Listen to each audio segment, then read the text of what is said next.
What is up, everybody? Welcome back to the Geek Pantheon. I am Eric, and today we have a review for the keys from the Golden Vault Adventure Collection from Wizards of the Coast for D&D 5th Edition. Quick disclaimer at the top of the video. I know that a lot of members of the community, are currently going through a bit of a reckoning with Wizards of the Coast and Dungeons & Dragons 5th Edition for a variety of reasons. I want to front load this by saying none of the people that wrote the adventures in this book, none of the people that edited the adventures in this book, none of the people that did the art for the adventures in this book had anything to do with any of the decisions that have been made recently, which is why I've decided to go ahead and cover this book, give my thoughts on it, my critiques, my praise, etc. Because a lot of people worked really hard on this book and they don't deserve to have their efforts thrown aside because of decisions made by people that they may have never even met before. So that's why we're doing this video. Please, down in the comments, let me know what you thought about the adventure. Let me know what you think about the review. But if you have some spicy takes on Wizards of the Coast in general, feel free to express yourself down there, but don't target it at the people that worked on this book. Okay, now that that's over and done with, Keys from the Golden Vault is a collection of adventures that are centered around the heist genre. So if you're looking for an adventure that focuses more on sneaking around, social checks, things like that, as opposed to just combat encounter after combat encounter, then this is an excellent collection of adventures for you. The intro of this book includes some advice on running heist adventures in general, which we will get into once I start talking about the intro. But just from an overview standpoint, this book is very well written. The calls to action from the Golden Vault organization at the top of each adventure are really fun, giving you that mission impossible, this is your mission should you choose to accept it feel. And the heists and the adventures do a really good job of retaining that feeling of running a heist and being on that type of adventure. Fans of the channel will know that in a previous video where I discussed my desire for things that I wish WotC would bring back for the next iteration of D&D 5th Edition or just D&D in general, I talked about standalone adventures, or drop-in adventures, I think is how I reference them, which, for those of you that didn't see that video, if you go back to older dungeon magazines, they would include these adventures that had some narrative set dressing, a little bit of a framing device, but it was a single location adventure that you could just take and drop into your campaign when you needed it. I think those are great. And I will say that this book is the answer to my call. Most of these adventures have a cool bit of lore surrounding them and a framing device getting into them, but at the end of the day, not all of them, but the majority of them are single location adventures where if you need the party to break into a museum to steal a powerful artifact, the Murkmire Malevolence is there for you. Do the party owe someone an ungodly amount of money and they need to hit up the local casino in order to get the funds that they need? The Stygian Gambit is the adventure for you. And you can even take the framing device and the actual narrative of the adventures and use them and just take kind of the backstories and throw those aside. If the BBEG is mad at the party for foiling their plans, but they know where the PCs live or where they come from, well, they can send their lieutenant to that village to cause devastation and destruction. And now you can use the Heart of Ashes adventure for that chapter of your campaign. Don't get me wrong, you can absolutely run this book as a campaign from the first adventure to the last adventure. That'll get you through levels 1 through 11, and you'll have a great time, especially if you're using the Golden Vault framing device.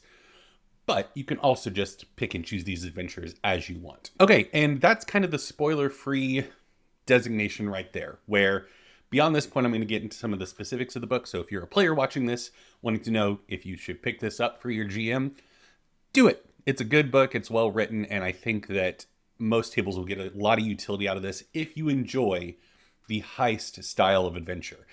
If you got a table full of people that just want to kill stuff, then yeah, this might not land that well with them. But if you have creative players that enjoy engaging in the non-combat aspects of D&D, this is a great book to pick up. So the intro provides some great insights into the heist genre in general as it relates to D&D and its mechanics.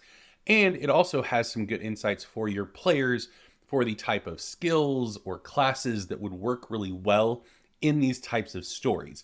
It's certainly not as robust as like the player's guide that Paizo makes for the Pathfinder Adventure Paths, but it is still something that you can show to your players and be like, here's some good guidance when you're making a character. Additionally, like I said before, the framing device of the Golden Vault and the backstory you get for them is great. and will do a lot of the heavy lifting for you if you're wanting to run this book as a campaign. You don't need it. You can certainly run this book as a campaign without the Golden Vault, but it makes things a lot easier, and it's really well done. The intro also has rules for running rival heist groups, a rival crew that's going after the same targets as the players. Honestly, this is the weakest aspect of the book. The rival system in this pales in comparison to the Netherdeep book that also had a rival adventuring party that was going alongside the players throughout that. The NPCs use generic NPC blocks. They're not like custom-made characters, and there's only 3 iterations of them, so you have these really big jumps in power. The determination about where they are at in their progress in relation to the players is left up to a D20 roll that the GM has to determine when it's just kind of like when it makes sense. Roll a D20 to see if they've progressed further than the party. I feel like if you weren't going to incorporate the rival system into the actual adventures, then you shouldn't have done it at all, because honestly, by the time, as I was reading through the book the first time, by the time I got to the second adventure, I'd completely forgotten about the rival system because it's not referenced anywhere in the actual adventures. So that, like I said, that's the weakest part of the book to me.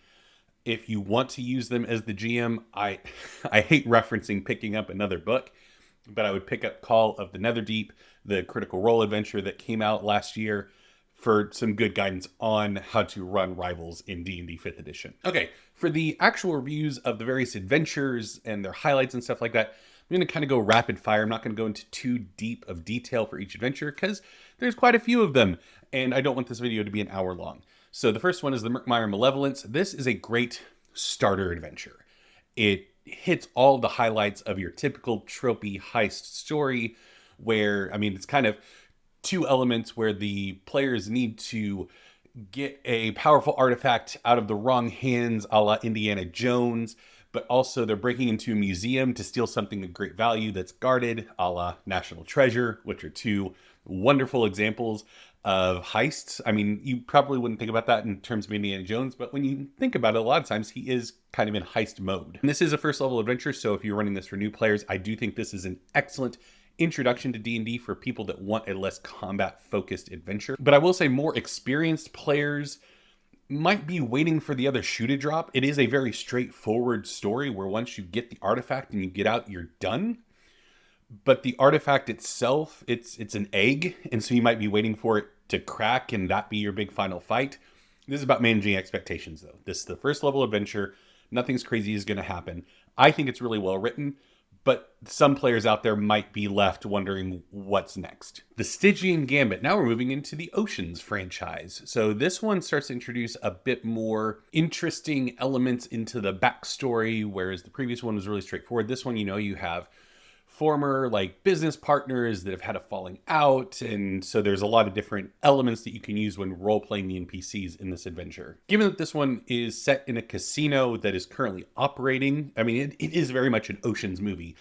The GM might be having to hop around from scene to scene a lot if you have players that kind of scatter when they get in there, which makes sense for a casino heist. You have different specialties going around and doing different jobs. Just prepare yourself as GM if you're running this, that you might be having to do a bunch of different NPCs in quick succession. I also love, and this isn't the only adventure that does it, but I want to call it out here. I love that some of the NPCs that are the intended victim of the heist have a counter offer ready to go if/when they catch the PCs stealing from them. And this is one of those adventures where if the players are caught, then the victim/villain is like, okay, counter offer.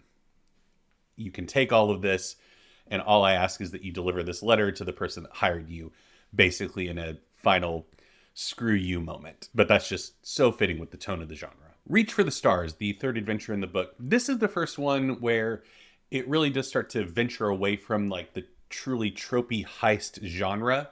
I'm not saying that's a bad thing, but this one airs more towards being a standard D&D adventure as opposed to a heist movie, whereas the first 2 were National Treasure and then Oceans. And unlike the first 2 where you're going into a museum and a casino where the players could enter that place legally, like they could belong there up until the point that they go to steal something, this one, as soon as the players really enter the location that the heist is taking place, they're not meant to be there. And so they're going to instantly be hostile. So that took away from like the heist vibe a little bit, but it's still a really well written. I do also like in the final encounter, the bad guy Marcos is conducting a ritual, and it specifically calls out that he only needs to use a bonus action to continue the ritual, which I like because it'll let him still defend himself and do things in combat while continuing the ritual, and makes spells like Tasha's Mind Whip, where you force the character that's hit by it to make a decision about what they want to do because they can only do one thing, a little bit more beefy. So I really like that. Prison 13, good adventure. Highlight for me is I really like I guess you would call it a trope, where they're going to break this person out of prison, and once they finally reach the prisoner's like, oh no, I'm good. I love it here. No, I mean, if you want something from me, I don't want to be let out. Just go get this other thing and then I'll cooperate. So the party gets to prisoner 13. Is like, we're here to get you out. It's like, no, I'm good. Just go get me that book out of the warden's office and we'll be square. So yeah, I really like that. I like that twist. I would love to run it for players to see their reaction. Talkworth's Clockworks. This adventure, I'll be perfectly honest, I bounced off of pretty quickly when I started reading it, because it didn't feel at all like a heist to me. You have a town that has been taken over by automatons because of this tinkerer that's gone too far kind of thing. It wasn't really until I got into the like room by room adventure proper that I started to understand what they were going for when they wrote this, that you're breaking into this place and you're still having to sneak around and all of this kind of stuff. It's just in a vastly different setting. And I also like the twist of you're trying to find a thing, but you're not trying to steal it. You're trying to locate it and then use it to save this town. So you can still very much run it like a heist up to the point of extraction, where you're not trying to get out of Dodge as quickly as possible. But if you just read the intro and the setup for this and you're not feeling it, I would encourage go ahead and continue reading it, because you might finally latch onto it while you're reading the actual room by room adventure. Masterpiece Imbroglio. This one I really like because the way it's written, it's kind of almost like a reverse heist, where generally speaking, the party has like trials and tribulations getting to the thing. And once they have the thing, they can make a quick exit and beat feet and get out. Whereas with this one, they kind of flip it on their head, where you're sneaking into this place at night when most everyone's asleep. And so the party might have a pretty easy time getting to the thing, which is a painting they're trying to steal. But the painting is alive and can talk and is attuned to the person that they're stealing it from. So they'll make a loud, boisterous, like, what are you doing here? And then cast a magic missile at the party. And so it might be that like they get to the thing they're about to steal, and then boom, everybody in the place is awake and they have to have difficulties getting out. So I like that turn on its head. From the Grave. While the dressing of the adventure, the zombie bard, 2 halflings named Mackerel and Trout, and a music school being secretly run by an incubus are all very fun, this one just lacked a hook for me. I read it, and by the end of it, I could acknowledge that it was a well-balanced adventure. It was well written. The characters were well conceived, but it just lacked that hook that makes me want to run an adventure. Okay. While writing the second draft of this script, I decided to reread the adventure to see if I was missing something, and I have warmed up on it significantly since the first draft of the script. I wanted to keep the first bit in to show that with a lot of these adventures, you might, because it's such a different style than the typical D&D adventure that we're accustomed to reading, you might need to look at these things a couple times in order to really understand what the writer and the designer was going for in creating this adventure. So now I'll get on to what I actually think of it. The adventure can be a lot of fun because it's written in such a way similar to the casino heist, where the players can be doing wildly different things at the same time while the heist is going on. Because it's a musical conservatory being run by somebody that has significant debts that they're trying to pay off, you could have the bard / face of the party showing up as a potential prospective student. And so they are going through the tour and going through lessons and stuff like that, while the fighter of the party shows up as like a strong-armed debt collector to collect debt from the owner, throwing them on their heels. And all the time, the rest of the party, being led by the rogue, are sneaking into the conservatory to steal the loot that they're there to get. But similar to the casino adventure, I pray for you GMs out there who are having to run the adventure where you're hopping back and forth constantly, because I've done it. And it can be a lot, but it's a lot of fun. My most fun sessions are ones where I've had to do that, but it's daunting to do in the moment. This adventure has my favorite mechanic in the whole book. Quick call out to D&D Beyond. I wish that you could see the credits for each adventure. There's the credits page that has all the writers listed, but the reason I haven't been calling out who wrote what adventure is I don't know, because I don't have the physical book yet where they typically have that as part of the layout. D&D Beyond, you can't tell. So whoever wrote Vidurant's Vault and came up with the mechanic I'm about to talk about, kudos, MVP of the book for me. So this adventure, you're infiltrating a place that has guards that are patrolling throughout the establishment. And something that I always dislike as a GM when running adventures like this is keeping track of the guards, because especially if they're meant to be patrolling, I'm just going to stick them in a room somewhere and be like, yeah, this is where they're at in their patrol, and it never changes. This adventure has the rooms marked that are parts of the guard's patrol. When the players enter it, you roll a d4, and if it lands on a 1, there's a guard in there.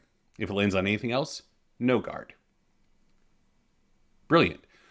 But if the players scout the location and they know the path that the patrolling guards are on, you roll a d6 instead. So it's less likely they're going to run into guards. So good. There's a bit more to it, but that's the basic conceit of it. And I will be using this mechanic for like 70% of my adventures moving forward. Anytime I'm having the players go into a place where there's other people, yep, doing this. It's great. Shard of the Accursed. This adventure's backstory and lore surrounding it, you could build a whole campaign around. It's so well written, so well conceived. I love the ideas in the set dressing of this heist. The adventure itself does feature some backtracking, like the players will get to a point and be like, okay, in order to deal with this, you need to go back to where you've been before and do this, and then come back, and then we'll go back. Some players may find that frustrating. I don't know. Just when I was reading that, I was thinking, this could be annoying for certain people, especially if you don't like Metroidvania style games where the video games require you to backtrack and like go over things that you've been over before. That had that kind of feel in a D&D adventure. So you may need to make some tweaks based on your table, but overall, really well written, especially the background and lore. Heart of Ashes. This is like the next narrative tipping point with the heist genre, where there's like a segment of the world that's in danger. There's a giant thing floating in the air. It gave me very much Suicide Squad vibes, where, you know, you have this scrappy team of thieving criminal elements that are somehow thrust into a situation where they have to save the world, and they still somehow manage to pull out the W. That's what I felt. And I like that. I like that juxtaposition of like this world-ending threat, but the people you're sending in are thieves. So they're going to sneak through. They're not going to just battle their way through the hordes to get to the objective. They're going to be smarter about it. So I really like that. And as a GM, this is an adventure where you can really let your hair down and ham it up with the main villain of this adventure. They just gave me that very much over-the-top villain kind of essence reading them on the page. Affair on the Concordant Express. Train heist, train heist, train heist. I was going to be so mad if we didn't get a train heist in this book, but they did it. And they did it in a really great way. You have a train that's an interplanar train that's on its way to Mechanus, a mysterious cowboy named the Stranger, who's due to be on trial, and you need to get onto the train to learn some information from the Stranger, and they want to be released in exchange for that information. So good. And this adventure has a lot of replayability, which is not something you normally say about D&D adventures, but they give you, so you have the engine car, the jail car, and the caboose, and then there's 3 cars in the middle, and they give you 7 cars to pick from, and you only need 3, and you can put them in whatever order you want. So yeah, you have a lot of replayability with this, but you've got to include the passenger car, because in the middle of your train heist, you stumble into a murder mystery with a mind flayer Poirot, or Benoit Blanc if you're more of a Knives Out person. Party of the Palisade Hall. This adventure has a lot going on in it. You have Simulacrum running around, extraplanar hidey holes, it's a lot. But once I took time to think about it, I understand why. This is a 10th level adventure. By this point, your PCs are going to have a lot of spells that render heists meaningless. Knock, locate object, detect thoughts, all of these things can be difficult for a GM to contend with if they're trying to run a mysterious style campaign or adventure. And so a lot of the tools in this, I would read this adventure as almost like a study case for how villains would counteract these type of things. Not in totality. These spells will still help the adventurers, but they cease to be an I win button which in earlier adventures would have been the case. Fire and Darkness, the finale, the 11th level heist, the last adventure of the book. You're trying to steal the Book of Vile Darkness, which feels appropriate to have as the finale, the final thing that you're trying to steal in a book about heists. Again, solid countermeasures in place for something like locate objects, since the villain keeps the Book of Vile Darkness in an extra planar safe. And some people may think that that's cheap, but it makes sense. I mean, especially villains that are spellcasters, they're going to know when they have a thing they want to hide. Wait, I can cast locate object, which means they could. So I need to do what I can to hide this from that specific spell that I know about. So I think that makes total sense. I will say this particular adventure, once you get your audience with the Afriti that oversees the brimstone hold that you're getting into, I feel like you're going to hit a point where you just have to go aggro and it becomes a typical dungeon crawl. I have underestimated the ingenuity of players before, so I'm fully willing to eat those words. But I feel like this adventure does hit a point where it just tips over into dungeon crawl. And that is every adventure in this book and my thoughts on them in a very shortened capacity. And that is my review of Keys from the Golden Vault. Let me know what you think about the book down below. Are you excited to pick it up? Let me know. And what's your favorite heist movie? Also comment that down below. Mine personally is probably Ocean's 13. I really like it. It's fun.